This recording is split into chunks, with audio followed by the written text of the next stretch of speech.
الرسل أفإن مات أو قتل انقلبتم على أعقابكم ومن ينقلب على عقبيه شيئا فلن يضر الله شيئا وسيجزي الله الشاكرين. إذا دوت رسول ربي وقال أجل إيه ويتعادل آية تندقى قبل فدين قويا كان في قبايا والله قويا كان في قبايا إسين شباب قوي لا جناجر أمرينك يجتنين فتنا وان شباب ما تيسن اتفت الرب وكفى بنا حاسبين تك وامن قرشويدا مال تكفت شباب ما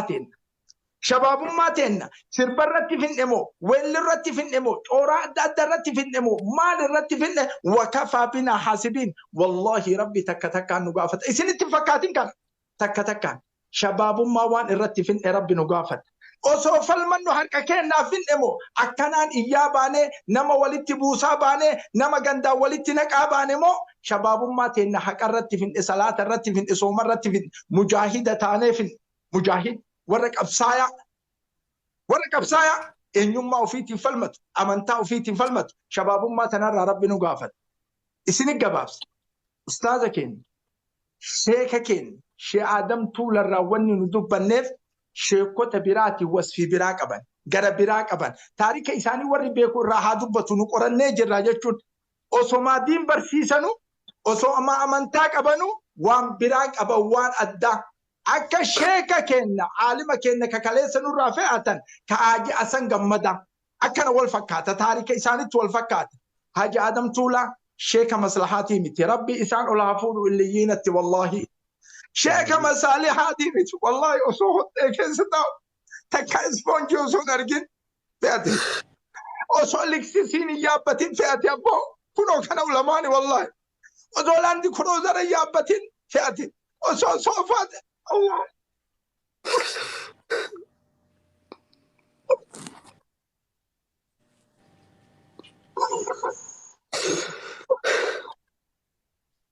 وصوفون جنجيرتي فياتي أماما كان فياتي والله وصوفون جنجيرتي وصوبك تاون جنجيرتي فياتي والله شادم تولا وصفي لساني وصو كان الرجل جيرا من توكو من روغا وصو تنجل إنا لله أكان وبولا ينكي إسني قبابسا يا رب شيخك إنا نوارارم من النبيين والصديقين آمين والشهداء وحسن أولئك رفيقا. أكانت في أتشين كينا الليل ورنا ما قبو بيت برقبا يا رب قد هاتي والفكاتا قبا برقدي ديبسا ورنا بي قبا في الفكا إلمنا ما قبري كيسا ياسي قبا بر harki keessan isin gubaa jiraami bor isaan illee gubaa akkanatti boonna waa takka qawwaa wayii qadrii wayii qabnu wallahi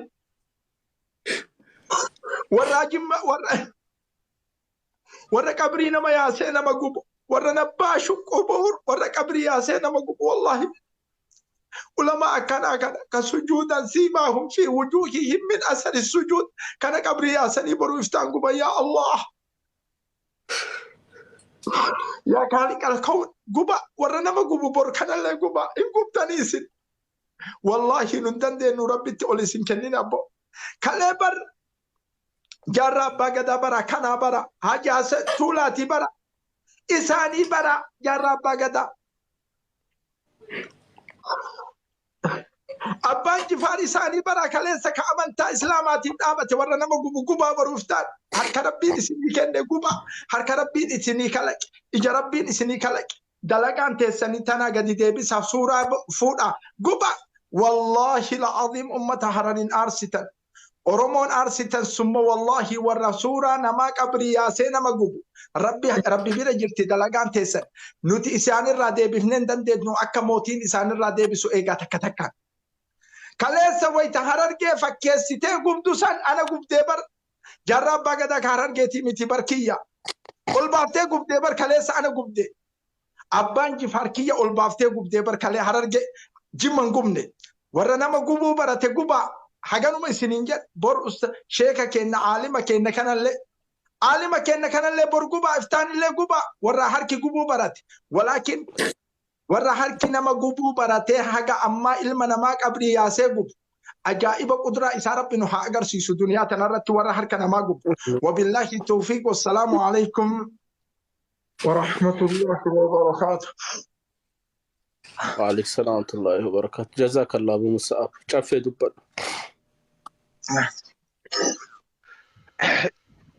جزاك الله أبو مصعب. كينيا فياده شيخاس ربين في جنة ربنا خنو في شاف جنة ربنا أبو في إني جروسا تودا قرآن ربته الرد دنيا راديمه ربي الرحمة قلو في ماتي رافتس ربنا هاجج بيسو والله نقول شفته أبو مصعب. كينيا namni guyyaa kana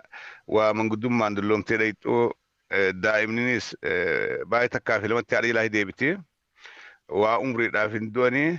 guyyaa kana nu yaadachiisuun kee waan guddaadhaati. Fayyaa deebilees kiyya Abu Musaab irra deebi'eeti. Guyyaan kun nu hundinuu dullumaan geenyu dardarummaan geenyu guyyaa kana bakka seenuudhaaf teenya achi dhaabbachuudhaaf teenya namnichi dhaabbachuudhaaf taa'u dhugaa dubbachuudhaaf waan irraan tana sooshaal miidiyaa gubbaadhaa taa'aadhaa jiru kana arkuun hedduu namatti ulfaatti. Bakka dhaquu teessu nama dhaqe kan atiis lubbuun ta'e harka rabbii jirtu kan irraan deemaa boruun irraa deemaa hin beeyne ulamaa'ota keenya hayyoota keenya suuraa isaanii irra gaddisanii gubuun miilaan irra deemuun waan jan takka illee hin qabdu gaa nama rabbi irraanfatee nama gartee anduudhaaf hin taa'u an bakka isaan kan dhaquudhaan taa'u jee yaaduu taate malee tuni waan aadaa Oromoo keessatti aadaa Islaamaa takkaa dhageenyeen beeyni irraan tanugaa guyyaa lameen kan arkaadhaa jirra. Ijoollee qabaadhaa turree dhaabbadha wanni kun gaarii bitee qabaadhaa turree baga dhuftan Abu Musaab atilleen Naasir keenya baga bantee Hassanii fi warri biraa hundinuu baga jiraattanii mee waan kana ijoollee biraatiis irratti hidhaadha. Silaayis numaa wal qaba jallaa keenyaas maraataa keenyaas nuu qaba. Wanni kun akka Oromootti nuuf qaaniidha. Akkuma Abu Musaab jee jaarraa abbaa gadaadhaa qabsaa'aa Harargeetii miti bakka bu'aa Harargeetii miti jaarraa abbaa gadaa warra gaafa dukkanaa sana Oromoo tana dukkana keessaa baase Oromoo dukkana keessaa baase malee Harargee dukkana keessaa hin baafne waaqoo guutuudhaa Baalee qofa dukkana keessaa hin baafne Oromoodhaaf qabsaa'e Oromoodhaaf dubbate. Sigalee abbaa Jifaarillee gadaasatti Islaamummaa tanaaf tumsuu keessatti Islaamummaa gargaaruu keessatti Oromoo gargaaruu keessatti waan qeesaatii godhan qabu Oromoo guutuudhaa torraan tana ittiin boona waan inni dalagaa ture Oromoo guutuutu mataatti ol qabatee ittiin boona. So dhalti ammaan tanaa tuni taa waan kan hunda osoo hin hubanne ifirratti illee mataa illee dilii dalaganii ibiddatachaa jiran karaa kaaniin Oromoo illee daan qoodaadhaa jiran waan hin beeyne irratti mee asirratti namarallee nu dabalaadhaa. Waan kana sooshaal miidiyaa kana maaliif qulqulleessuu dadhabne maaliif yoo xiqqaatte namni siyaasaa wal haa mormu wal dura haa dhaabbatu garuu arrabni wanni ammaan tana godhaa jirru kun waan hizaabarra xiqqeenyaati wanni markaa jirru waan takkaa ni garraas jennee yaannee hin beeyne harkaadhaa jirra. Waan kana mee haalatti dhaabnutti haa dubbannu fayyaadaadhaa irra deebi'ee aalii maatii sheeka keenya kabajamaa sheeka guddaa caayaa Islaamaa ture sheeka Aadam Tuulaadhaa hundaa'uu imaanaa fi sabriin ja'a isaafis rabbiin jirtul firdoosa haa kennu inni waan silaa godhuu qabu hundaa'uu dalagatee tarbee tol kadhatee deemee hagurumaan ja'a Abu Musaab kiyya. Jazakumullah. Caffee maaltu jira amma Nasriillee ni dadhabe jedha sagantaan silaa sagantaa nuti qabanne har'a guyyuma du'aayiiti sheekota seensifnee du'aayi gochisiifnaaf waan jedhu agareefu mari'ataa turre ati turre na fakkaata. Mari'ati jetteef immoo boodarratti mana kiyya ta'u mana nama biraa banne maree Nasriillee sa'aatii dheeraa sirra ture har'a guyyaa du'aayiiti sagantaa birii gidduun hin maknu jenne har'a ifaa dhabne ifaa ulamaa jechuun ifa addunyaa tanaati nama dukkan keessaa nama baasuu ifatti kanaafuu har'a Haaji Aadam Tuulaa rabbi fuula isaaniitti haa tolu anka dur caala amma na dhagahamaa jira dhugaa rabbi wata amma Abu Musaab dubbatan miira hedduu nama dhukkusu keessa galee waan hedduu garaa nama nyaataati har'a guyyaa du'aa'iiti ifaadhamne ulamaa'in dhaaltu anbiyaati in beekta. Kanaafuu sagantaa kana sa'aatii muraasa boodatti mana kiyyatti haa ta'u bannaa yookaan mana biraatitti nama biraatti qabanneen dhufna. Ardhaaf sagantaan ta du'aayitii sheekonni du'aa'ii nu godhanii jaadamtuulaa fuula rabbiitiin wal gahanii jiranii keessummaa kabajamtu keessummaa ulfaattuu rabbiin akka nuu godhu akka rabbiin alamaa nu simatu guyyuma du'aayii goona jenneeti caffee kenna. Dabalataan obboleessi kenna obbolowwan kennaa dubbatanii yaada. Fayyade galtooma. Jazakallah caffee silma yaa keessummaan haarofti dhufanii namni martu yaada isaa kennatu ustaaz Abillee dhufanii du'aayin nu haaqonneef malee calqabara du'aayin mana kana cufnaa eegasiin sagantaa itti aanu sagantaa biraallee gaan ulamaa'ota keenyatti yaadannu mana bal'aa banna jedhamee akkasitti reef sagantaa tokko hin goona jedhamee yaadameera kana nasriilleen inshaallah cufu barbaadnatti fakkaate harri laal waa tokko dubbachuu barbaada nuti sooshaal miidiyaa kanarra amata dheeraaf turreera caffeenis ni beeka wallahi salphinna akka baranaa keessattuu Oromoo jidduutti keessattuu Oromoo Muslimaa jidduutti nagarreen waa hedduu keessattuu Oromoo Muslimaa yooma qabsoo sanuyyuu aalima ganda biraa aalima saba biraa aalima sabni isaanii nu ajjeesaa jiru takkaa arrabse takkaa gubee hin beeku. Maaliif haqa nurraa qabanii isaanirraa ilmi baranna jechuudha. Balaan amma dhihoo kana nutti as dhufe kun dhugumatti rabbi nu balleessuu dhugumatti rabbi nu balleessuu deema. Kana mana Ziizootti haa ta'u mana Nasriitti haa ta'u mana kamittuu waan kanarraa dubbanna har'a yoo du'aayi ulamaa kenna kanaa goonee rabbi rahmata isaanii haa godhu ka jedhu kana taasni kenna nu bira jiranii isaan afottilee dubbachuun gaanutti ulfaata. Yoo duuni ulamaa kenna kana warra maqaa muslimaa dhahatanii Abbaa Jifaar hin beeytani masjida isaa makkatti warri makka jiraatu namni rakkata keessa gala Abbaa Jifaar makkatti jechuudha. An makkaa waan jiraadheef jaarraa abbaa gadaa amantaa isaatiif jecha biyya ambaatti du'a isaanii malle jireenya isaanii malle jiraate ardi kanarraa deeme. Namni Abbaa Jifaar maal akka dalage aboo anas arrabsi abbaa yoo arsiraate Abbaan Jifaar sin arrabsine bar ana suuraa kiyya fuudhaati bakka isaanii guba suuraa isaanii gattiqeessuu na jiraa kiyya kana na guba rakkata akkuma beekatu gala ustaaz warri makka ni beeytanii mana Abbaan Jifaar ijaarrate jechuu akka muslimaatti. Jaarraan abbaa sooressi jaarraa abbaa gadaa duniyaa inni keessaa bahee saba kanaaf jecha amantaa osoo addaan qoodi amantaa kanaaf illee jecha diinii isaa irratti sabatee biyyaan baatti akkamitti akka gara fuula rabbii deebi'ee nu martuu hin beekne jechuudha. Namni akkami waan akkanaa kana dalaga rabbiin sodaatu arrabni isaa kun hin goggogu wanti har'a inni dalagaa jiru kun barmalee kan ni katabdi. Akkamittuu dhiifama gaafadha osoo ustaaz Abu Musa'aab narra xiqqeessee bar dhiifama gaafadha rabbii jedhiiti dhiifama naa godhu si zallame jedhaanii bar mi akkamitti sooressi jaarraa abbaa gadaa akkamitti Abbaa Jifaar ofii gaafatan jamaa qiyaamarratti qiyaamaaf bar akkaawunti banataa jirtanii nama qabrii keessa jiru rahmata karatu fidisa wallahi kun ulfaata kana sooshaal miidiyaa irratti takkaan agarre amat 8 amat 9 laabiillee waraabne